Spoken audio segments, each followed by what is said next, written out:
Hello friends, welcome to Pratibha's kitchen and blog. Welcome to my channel. So আজকে তোমাদেরকে আমি দেখাবো পৃথিবীর তৃতীয় উচ্চতম শৃঙ্গ কাঞ্চনজঙ্ঘার কিছু বিরল দৃশ্য। সত্যি কথা বলতে আমার ছোটোবেলা থেকেই খুব আগ্রহ ছিল যে যখন দার্জিলিং আসবো তখন টাইগার হিল থেকে কিন্তু সূর্যোদয়ের দৃশ্যটা দেখব। এবং টাইগার হিল থেকে যখন সূর্যটা ওঠে তখন কাঞ্চনজঙ্ঘাকে যে কি অপূর্ব লাগে কি বলবো। একটা বিস্ময়কর ঘটনা, কিন্তু সবার কপালে সেটা থাকে না। কারণ যদি মেঘলা থাকে তাহলে কিন্তু কাঞ্চনজঙ্ঘাকে ভালো করে দেখা যায় না। সো দেখতেই পাচ্ছ কত মানুষের ভিড়। আর আমরা কিন্তু ঠিক ৩টের সময় বেরিয়েছি এবং একটা প্রাইভেট গাড়ি বুক করে রেখেছিলাম টোটাল ডের জন্য। সো প্রথম আমাদের ভিউ পয়েন্ট ছিল টাইগার হিল থেকে কাঞ্চনজঙ্ঘা দেখব এবং সূর্যোদয়টা দেখব।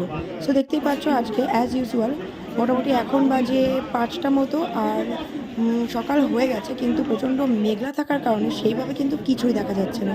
সূর্যটা জাস্ট একটুখানি দেখা যাচ্ছে এবং প্রচণ্ড কুয়াশা। সেই জন্য কিন্তু কাঞ্চনজঙ্ঘার ওই ভিউটা আমরা মিস করলাম। সো সেইভাবে কিছুই দেখতে পেলাম না। অ্যাকচুয়ালি এই এত কনকনে ঠান্ডার মধ্যে ছোট্ট বাচ্চাটাকে নিয়ে অকারণ হয়ে গেল আমার সবটা। আর প্রচণ্ড কষ্ট হচ্ছে কারণ এখানে না প্রচণ্ড ঠান্ডা, ভীষণ ঠান্ডা। পুরো ঠকঠক করে কাঁপছি। চাদর মানে কানে আমার দেওয়া রয়েছে, টুপি দেওয়া রয়েছে ডাবল, তবুও প্রচণ্ড ঠান্ডা লাগছে। তো যাই হোক, মোটামুটি এই সমস্ত দেখে আমরা কিন্তু এর পরের যে ভিউ পয়েন্টটা রক গার্ডেন যাব।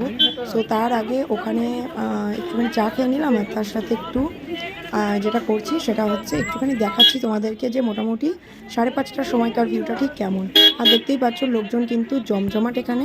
আর ঠিক এই রকম থাকে ভিউটা যদি দেখা যেত। সো আমি জাস্ট একটু কিছু ক্লিপিং তোমাদের সাথে শেয়ার করছি এবং কাঞ্চনজঙ্ঘার অপরূপ যে দৃশ্য সেটাও তোমাদের সাথে শেয়ার করছি।